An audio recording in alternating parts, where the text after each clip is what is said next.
Welcome back. You're still watching Nile Cruise with Yasmin Bakir and myself, Mohammed Abdurrahim from Beit Al Kritliya, an old Mamluk house in the keeping of the Committee for the Preservation of Arab Monuments, situated at the entrance to the famous 9th century mosque of Ibn Tulun in the heart of the capital, Cairo. With us to talk more about this beautiful place and about Egyptian tourism in general is Mr. Emad Hamdy, tour guide.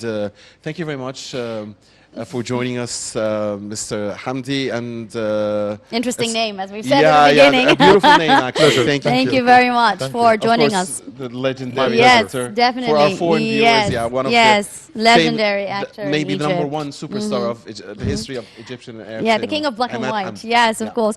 Thank you very much for joining us, Mr. Hamdy. And we are in a very special, unique place. Tell us about the beauty of this place and its origin. The place is very special, very medieval. The house was built next to one of the oldest congregational mosques of Egypt, nearly the second one since the Arabs came here. We'll talk about the mission of the Arabs came from 639 to 645.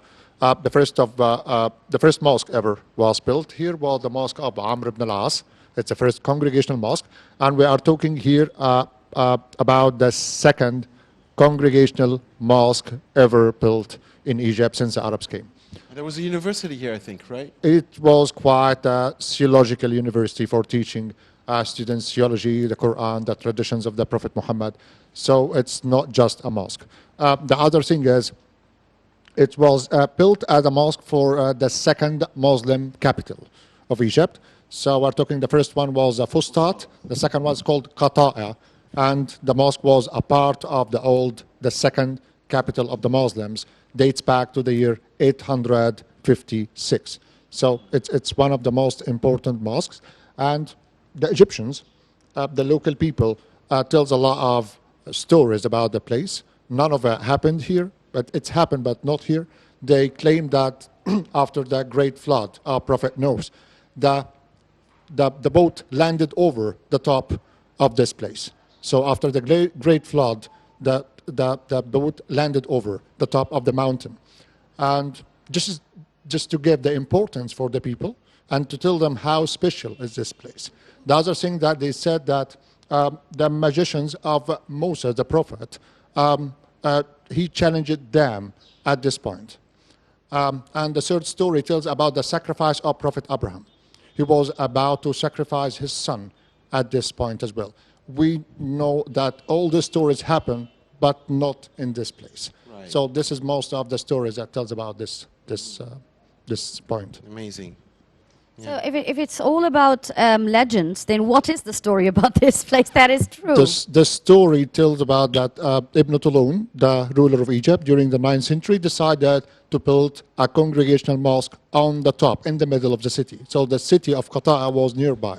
It's divided into small provinces in each part for the soldiers, part for the public, part for the elite of the society. That's why it's called Qata'a, or the sections, or the districts. This is the name, or the name Qata'a defines the small districts, or the small provinces. And moreover, he went to a Coptic man who was the architect of this mosque. Many people don't know that the mosque was designed through a Christian or a Coptic architect. So it's called as Said al-Farghani. That was during the 9th century. So he designed the mosque. He inspired the shape of the minaret from the famous mosque of Samarra in Iraq. This is one of the cities that was built by the Abbasid Caliphate during the 8th century. So the shape of the minaret is very identical to the great mosque of Samarra. And the mosque was built very simple. It's formed of a big square surmounted or surrounded with 4 arcades.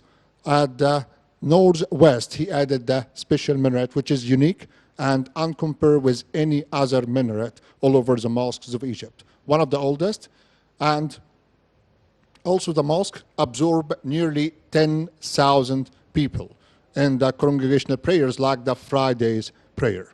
Anyway, the mosque is very special, very interesting. still bears a lot of architectural elements inside the mosque. Over the top of the walls, there is nearly 2,500 meters of Quranic inscriptions running over the walls of the mosque. How long? 2,500, nearly 2,500 meters running over the walls. 2.5 kilometers. Yes. Wow. This is very special. Mention nearly 25% of the Holy Quran over the walls. And also they still have the original pulpit on the right-hand side of the mihrab. During the early 20th century, the government decided to make some restorations around the place. Many of the houses around the mosque were already removed, except this house. Because this house is very special. It was built earlier during the 15th and the late 16th century. So we are talking about an era that dates from the late Mamluk and the early Ottoman. And this is very special. The Ottomans, all the people know that the mission of the Ottomans came here during the 16th century, 1517 until 1805. So this house was built at the late Mamluk and the early Ottoman. It's formed of two different houses, and during the year 1935, it was converted to a private house for a British soldier. His name is Geir Anderson, who joined the British Army during the time of the colonialism of the British to Egypt, came from 1882 until 1956. But Geir Anderson himself, born in 1881. And he came to this place from 1935 to 1942, which means that 2 years before the end of the Second War. And it's very cosmopolitan. So wherever you go inside the house, we have 37 different halls. It's very cosmopolitan. So it's not all just the same architecture. The style, the artifacts that... So the one we are sitting in now, I mean... It's a typical Ottoman. Yeah, Ottoman. Ottoman. More than Mamluk. More than Mamluk. Of course, that there is some inspiration Similarity, in yeah. the Mamluk art, Yeah. or from the Ottoman art, inspired from the Mamluk art, but it's a mixed art anyway in the different halls. What makes this museum special? Is it just the fact that it has a collection or collected by Anderson, the different civilizations and the different countries? I believe there is a Chinese and an Indian room as well. Or is it, I mean, what makes it very special? What makes very special that Geir Anderson himself traveled a lot. So he collect a lot of artifacts from the places where he traveled. He traveled to China, to different other places like Iran during his time. So he collect some of his artifacts, of this artifact as a hobby. And when he owned this house, he decided to exhibit all these artifacts in one house. So we have a hall that contains a lot of Egyptian artifacts, similar to the Egyptian Museum. We'll see some colorful coffins, some amulets, some jewelry that's owned by him during his lifetime. And other halls have some other types of artifacts from China, from India, from Syria, and Persia, also as you from mentioned. Persia as well. So we have, it's very, very busy, rich, yes, with artifacts and monuments from different places, not just from Egypt. What's also make it very special, it shows the different artifacts in Egypt during the time of the Ottomans. So since the Ottomans were here, we have the Mamluk art, the Muslim art, the Byzantium art, the Coptic art, the Persian art, the Chinese The art, Greek, everything. So the 37 halls in this house absorb all of it. the Greco-Roman, of course. Now, Mr. Hamdy, this house was featured, we understand, in the 3 films of the trilogy of Naguib Mahfouz. That's right. And other films as well. So, again, that I guess stresses or highlights the beauty of this place, the importance of this place. The myths you talked to us about, I mean, the 3 myths, incredible myths that you talked about, do signify indeed how important this place was to Egyptians. The place is very important, not just the house, but the whole area is very special. Nearby, we have the citadel, we have some of the old mosques, which were also universities, teaching the children, the theology and the traditions.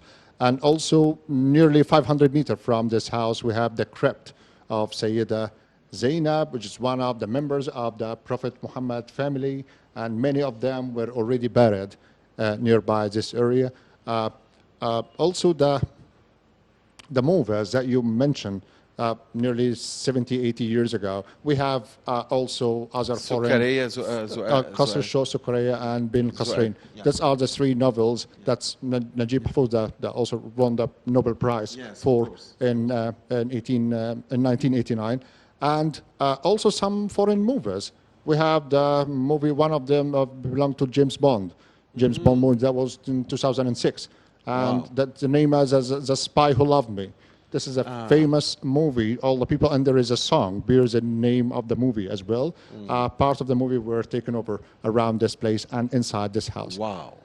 Also, we have one of the most historical Egyptian movers, very special, it's called Wa Islama, famous Egyptian actors. Yeah. And part or scenes from this movie were captured inside this house as well. So it's very special, not just for the old movies, but also for the modern So foreign I movies as well. understand how special it is in terms of Gary Anderson and his love for traveling and the collections and the museum and so forth. But the fact that it was a myth and turned into legends of why someone persuaded Gary Anderson to actually choose this location is also different. I mean, who would believe all these really strange myths, and why this area in particular was chosen? That was earlier before Gary Anderson, long time ago, nearly 400 years. Just to, the rulers during that time want to give the impression that the whole place is very important, very special for the people. So they encouraged them to donate money for building the mosque.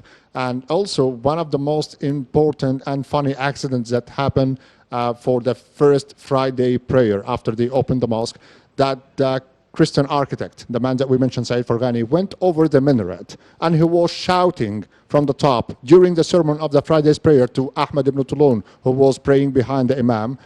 And he was telling him that I didn't get any money for building this mosque. You have to give me the money right now or never. So Ibn Tulun smiled, and when he get down, he gave him nearly 10,000 dinars. This is one of the, we don't know either this story happened or not, but it was mentioned by the old historians who mentioned this story at the first Friday prayer in 956. Wonderful, very interesting, very interesting. And of course, we can understand why this area was important. As you said, Mr. Hamdi, that this was the second Islamic capital after Fustat, so it was Al-Khata'a, so that was It's the heart. even before building Cairo itself. Yeah, of Cairo course. was built in 969, and we are talking about the mosque that was built earlier, nearly 100 years more or less. That probably makes it the oldest mosque in It's the oldest Cairo. congregational mosque in Cairo. Yeah, Considering but that there's Amr ibn al-As Mosque, of course. Amr ibn yeah. al-As is but they was not really- renovated and restored, I believe. This it is was not. totally rebuilt because we shouldn't ignore that there was a big fire set in the Fustat before the Seventh Crusade.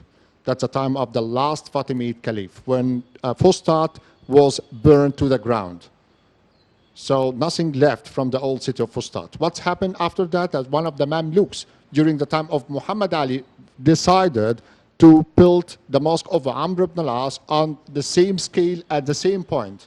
But this is not the mosque. So a lot of people confused about if Amr ibn al-As Mosque is the oldest congregational mosque in Egypt or not. This is absolutely wrong. So we're talking about the oldest existing mosque architecturally. It's the mosque of Ahmad ibn Tulun that we have it right here. Wonderful, wonderful. So, sir, is this place open to all visitors at any time, and is it getting the attention it deserves?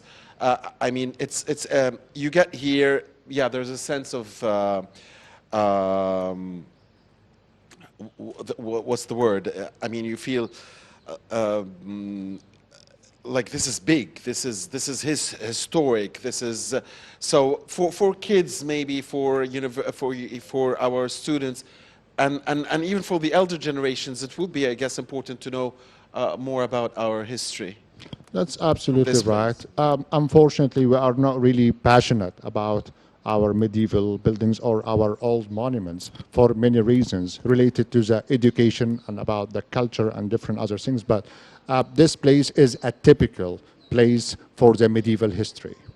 So any visitor, student, or whoever tourist, or whoever comes here is really inspired by the architecture of the house and the many artifacts from the different countries that Geir Andersen collected in this house.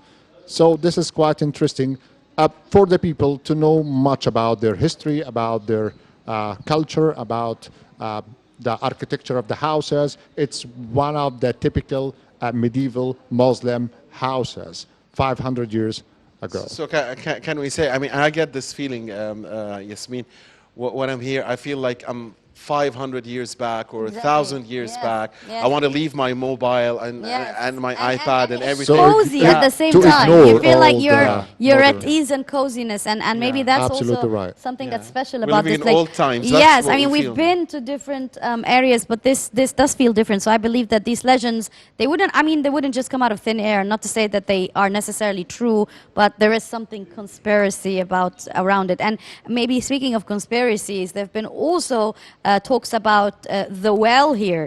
Do you know anything about the well and the legends concerning the well in this area?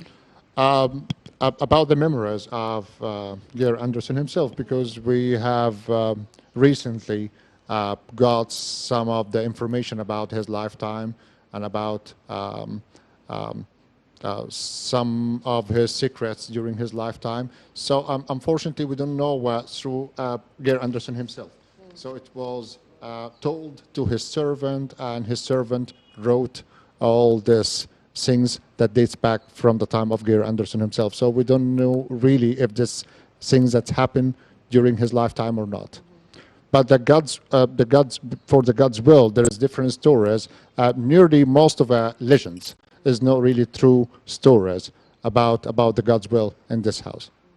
So Hamdi, what about other important historic houses that is in this area, or in Cairo in general, or in Egypt? Of course, there must be many. So There is one famous house from the Ottoman era located nearby the crypt of Sayyidah Zainab, called Beit Sinari, which is also a typical Ottoman house. And there is a famous one in Moise Street called Beit Sihimi, which is the biggest in Egypt, and 2,000 meters square.